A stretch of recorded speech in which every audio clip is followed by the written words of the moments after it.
La operación comenzó con precisión quirúrgica. 12 cazas F-30 y 5 Adir, los aviones furtivos más avanzados de Israel, despegaron de la base aérea de Nevatim, en el desierto de Negev. Estos aviones de última generación, prácticamente invisibles para el radar convencional, fueron guiados por una inteligencia meticulosa recopilada durante años.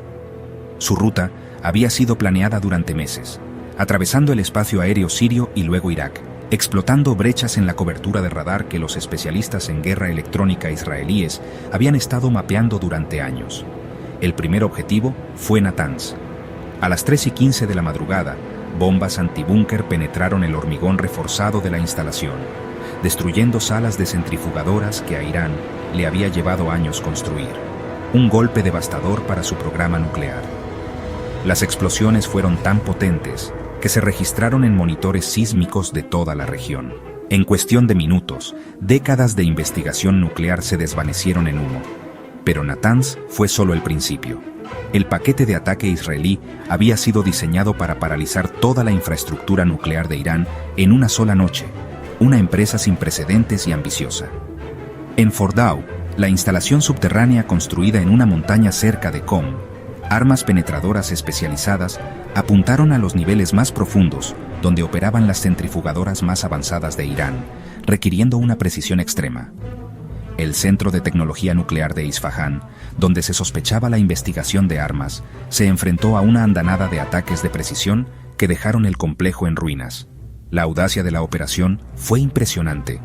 Los pilotos israelíes habían volado más de 1000 kilómetros dentro de territorio enemigo, atacado múltiples objetivos fuertemente defendidos, y ya estaban de camino a casa antes de que las defensas aéreas iraníes pudieran montar una respuesta efectiva. El elemento sorpresa fue absoluto. Fue una obra maestra de planificación y ejecución militar, un momento decisivo en el poder aéreo estratégico. Pero los líderes de Irán no habían sido tomados completamente por sorpresa. El líder supremo, Ali Khamenei, se había preparado durante mucho tiempo para este escenario, planificando meticulosamente un contraataque decisivo. A las pocas horas de los ataques israelíes, la respuesta de Irán fue rápida y abrumadora. No fue la represalia limitada que había caracterizado los intercambios anteriores.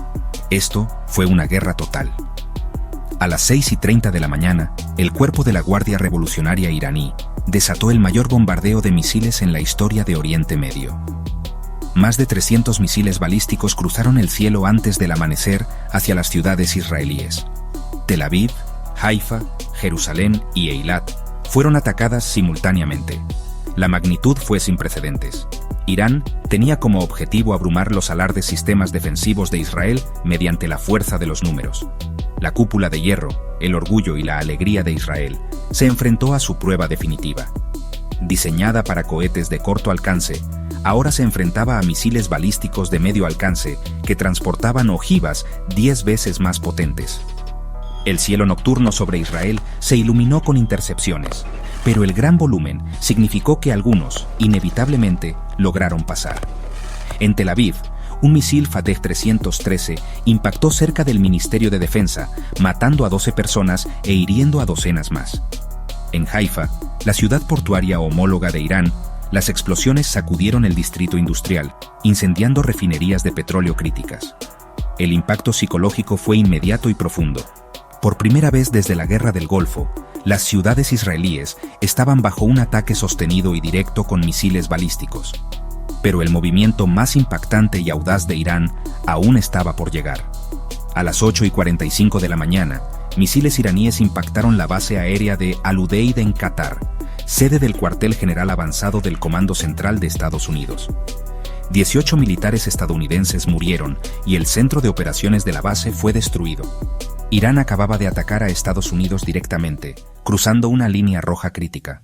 El audaz ataque a la base aérea de Al-Udeid cambió fundamentalmente todo.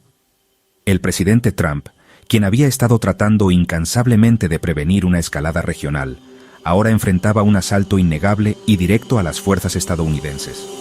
En cuestión de horas, el formidable grupo de ataque del portaaviones USS Gerald R. Ford se dirigía a toda velocidad hacia el Golfo Pérsico, mientras los B-52 Stratofortress cobraban vida. despegando de bases estratégicas en todo el mundo, señalando una respuesta inmediata y abrumadora. La respuesta estadounidense fue rápida, precisa y devastadora. A las 2 de la tarde, hora local, una andanada de misiles de crucero Tomahawk, lanzados desde destructores en el mar Arábigo, comenzó a impactar bases clave de la Guardia Revolucionaria iraní e instalaciones militares estratégicas en todo el país. El mensaje era inequívocamente claro: atacar a las fuerzas estadounidenses no sería tolerado y las consecuencias serían severas. Pero Irán claramente había calculado este riesgo, preparándose para tal confrontación.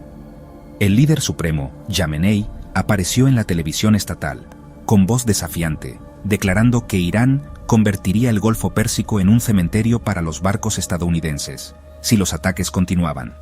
Inmediatamente, lanchas rápidas iraníes pulularon en el estratégico estrecho de Hormuz, colocando minas agresivamente y amenazando con cerrar el punto de estrangulamiento de petróleo más crítico del mundo, una medida que envió ondas de choque a nivel mundial. La economía global se estremeció violentamente. Los precios del petróleo se dispararon inmediatamente a más de $150 por barril, ya que los comerciantes, presas del pánico, se dieron cuenta de que un asombroso 20% del suministro vital de petróleo del mundo estaba ahora directamente en riesgo. Los mercados de valores de Nueva York a Tokio se desplomaron drásticamente a medida que los inversores huían frenéticamente a refugios seguros percibidos.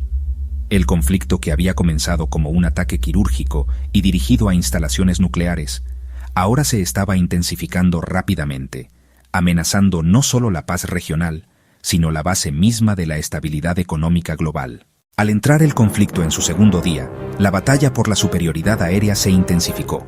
Los envejecidos F-14 Tomcats y F-4 Phantoms de Irán fueron superados por los F-35 israelíes y los F-22 Raptors estadounidenses, pero Irán tenía otras armas en su arsenal. Los sistemas de misiles tierra-aire S-300, suministrados por Rusia, entraron en funcionamiento en todo Irán, creando una red mortal de defensas aéreas. Cuando un F-16 israelí fue derribado sobre el centro de Irán, la captura del piloto y su desfile en la televisión iraní marcaron una victoria propagandística para Teherán. Las fuerzas proxy de Irán en toda la región se unieron a la batalla. Hezbolá en el Líbano lanzó más de 4.000 cohetes contra el norte de Israel, forzando la evacuación de ciudades enteras. En Siria, milicias respaldadas por Irán atacaron posiciones israelíes en los altos del Golán. En Irak, milicias chiíes atacaron bases estadounidenses con una coordinación sin precedentes. El conflicto se estaba extendiendo por todo el Medio Oriente. Lo que había comenzado como una confrontación bilateral entre Israel e Irán era ahora una guerra regional que involucraba a múltiples países y fuerzas proxy. El equilibrio de poder cuidadosamente mantenido, que había evitado un conflicto tan devastador durante décadas, se estaba desmoronando en tiempo real. Para el final de la primera semana, los analistas militares se apresuraron a evaluar el daño estratégico en ambos lados. Los ataques de precisión de Israel habían sido devastadoramente efectivos. El programa nuclear de Irán, el objetivo principal, se había retrasado al menos 5 años, posiblemente incluso una década. La instalación de Natanz fue completamente destruida, Fordow gravemente dañada, y las capacidades críticas de investigación de Isfahán fueron eliminadas.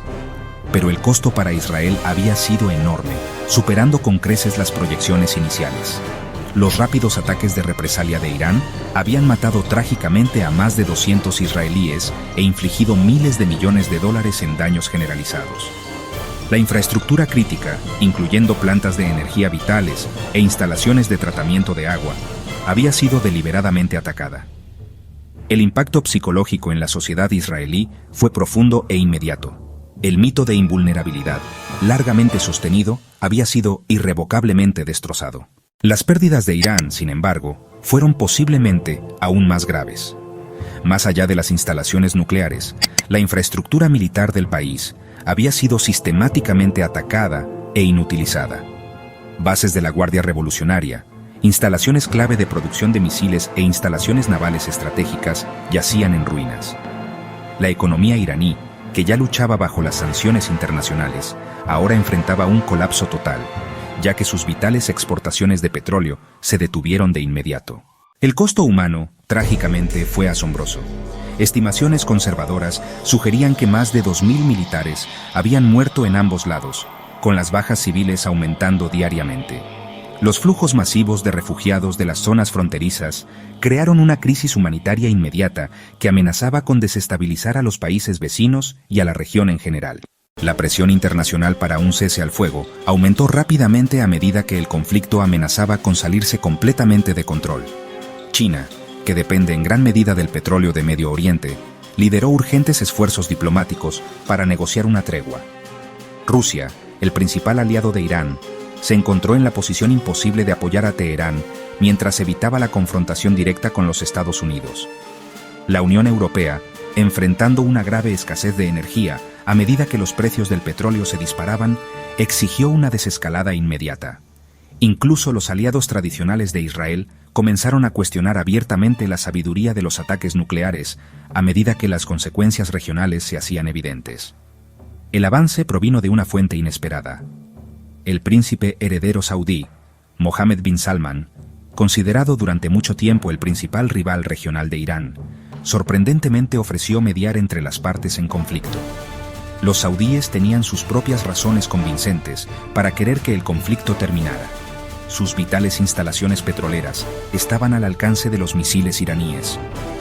La transformación económica, Visión 2030 del reino, dependía de la estabilidad regional.